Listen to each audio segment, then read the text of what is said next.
ఇప్పుడే జీ5 app download చేయండి. చూడండి మీ ఫేవరెట్ టీవీ షోస్ ఎప్పుడైనా ఎక్కడైనా. అక్షయ విషయం మాట్లాడాలి బావా. పసర మందుతో నాన్న కడుపు నొప్పిని నయం చేసిన విషయం గురించేనా? కాదు. మరి అక్షయ్ని చూస్తుంటే నీకేమనిపిస్తుంది? కొత్తగా ఈ ప్రశ్న ఏంటావని? మన జీవితానికి సంబంధించి ముఖ్యమైన సమాధానం దొరుకుతుందని ఇలాంటి ప్రశ్నను అడిగాను బావా. అక్షయ్ని చూస్తే నీకేమనిపిస్తుందో చెప్పు బావా. పిల్లలు లేనివారే కాదు, పిల్లలున్నవారైనా సరే తనని చూస్తే ఇలాంటి పాపం అనుకుంటే బాగుండేది అని ఫీల్ అవుతారు. పిల్లలు గల వాళ్ళందరూ అదృష్టవంతులే, అందరికీ సంతోషమే. బట్ అక్షయ్ లాంటి రేర్ అండ్ స్పెషల్ కిడ్స్ ఉన్నవారు ఇంకా ఎక్కువ ఆనందంలో మునిగి తేలుతూ ఉంటారు. అక్షయ్ లాంటి బేబీకి బర్త్ ఇవ్వడం పూర్వజన్మ సుకృతంగా భావిస్తారు. నా ఫీలింగ్ కూడా అంతే అవని. మన సొంత కూతురై ఉంటే బాగుండేదని ఎన్నోసార్లు అనుకున్నాను. మనం అనుకునేది నిజమైతే వాట్? అక్షయ మన సొంత కూతురు ఎందుకు కాకూడదు? ఏం మాట్లాడుతున్నావు అవని? అక్షయ మన కూతురే అని అనిపిస్తుంది బావా.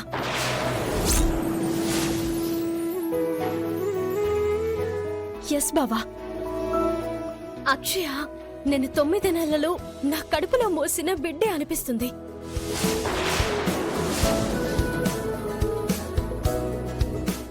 అక్షయ నేను జన్మనిచ్చిన బిడ్డే అనిపిస్తుంది. అవని ప్లీజ్, నాలో లేనిపోయిన ఆశలు కలిగించుకో. ఆశ వెనక ఏదో నిజం ఉంది బావా. ఆనందానికి హద్దులు అవసరం లేదు, నిజానికి మాత్రం ఆధారాలు కావాలని. ఏ ఆధారం చేసుకుని నువ్వు ఇలా మాట్లాడుతున్నావు? సరే, ఒక్కటి చెప్పు చూద్దాం. 10 చెప్పగలను.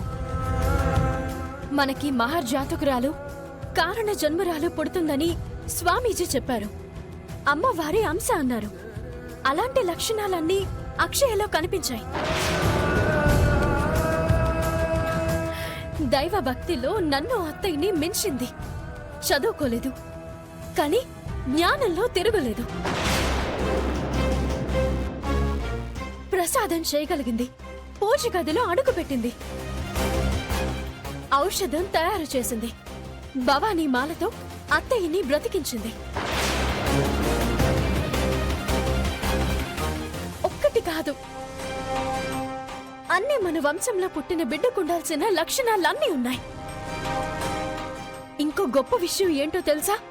చిన్నప్పుడు అక్షయ దగ్గరకు నేను నా బిడ్డ కోసం కుట్టిన ఫ్రాక్ చేరింది. ఏంటి? అవును బావా, ఇందాకే చూశాను, నమ్మలేకపోయాను. అక్షయ గుడిలో దొరికిందని పూజారి గారు చెప్పిన మాటలు, రోడ్డు మీద బిచ్చుకాడు చెప్పిన మాటలకు పొంతన కుదురుతుంది.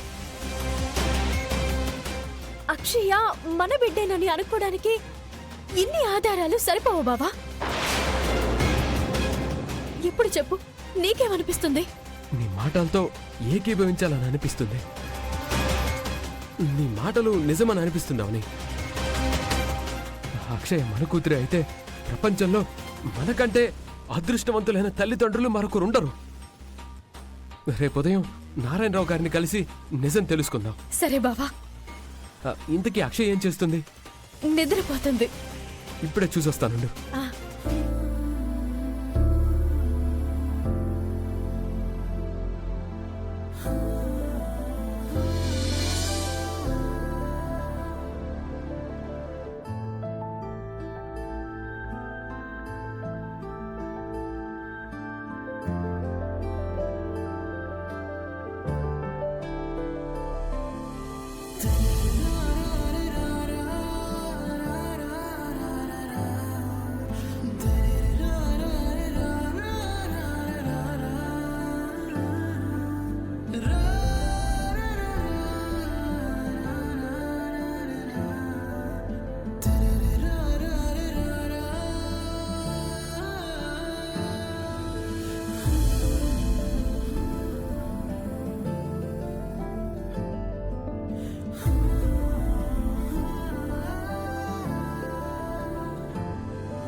నారాయణరావు గారు గుడిలోనే ఉండుంటారు.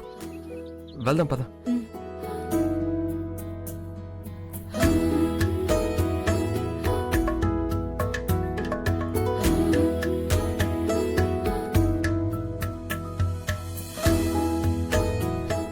నారాయణరావు గారు మీరా? నమస్కారం అండి. బాగున్నారా? నమస్కారం నమస్తే. పూజారి గారు. ఏంటి ఎలా వచ్చారు? మీ నుంచి కొన్ని వివరాలు, కొన్ని నిజాలు కావాలి నారాయణరావు గారు. మీ దగ్గర అబద్ధం చెప్పనమ్మా. ఎందుకంటే మీరు మా అక్షయ్ను కన్న కూతుర్లా చూసుకుంటున్నారు. ఆ కృతజ్ఞత నాకు జన్మాంతము ఉంటుంది. ఏం కావాలో అడగండి. ఆ, అక్షయ మీకు గుడిలో దొరికిందన్నారు కదా. అవునమ్మా, ఆ విషయం మీకు నేను ఎప్పుడో చెప్పాను కదా. మీకు దొరికిన వారము, తేదీ, సమయము చెప్పగలరా? ఆ వివరాలు ఇప్పుడు ఎందుకు అడుగుతున్నారమ్మా? మా కూతురు బ్రతికి ఉందని స్వామీజీ గారు చెప్పిన క్షణం నుంచి మేము మా ఎంక్వైరీని చాలా లోతుగా మొదలుపెట్టాము. అందులో భాగంగా అడుగుతున్నాము. మీ పాపకి అక్షయ్ పుట్టిన ఘడియలకి సంబంధం ఏంటమ్మా?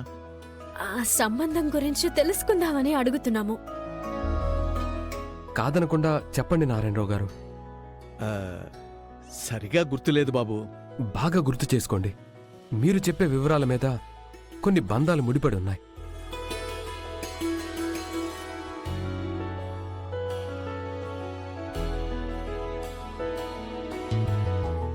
తొందరగా చెప్పండి నారాయణరావు గారు. ఆ గుర్తొచ్చింది, చెప్తానమ్మా. సరిగ్గా 6 సంవత్సరాల క్రిందట ఇదే గుడిలో ఉదయం గుడి తెరిచిన సమయంలో అమ్మవారి పాదాల చెంతన దొరికింది. ఆ రోజు దసరా పండుగ. అయితే నా విచారణ ప్రకారం అక్షయ గుడిలోకి ముందు రోజే వచ్చింది.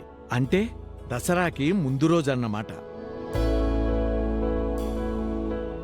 ముందు రోజు కూడా నేను గుడిలో ఉన్నంతసేపు పగటిపూట రాలేదు.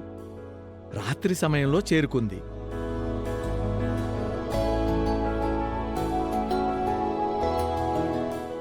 ఎవరో తీసుకుని వచ్చి వదిలేశారు.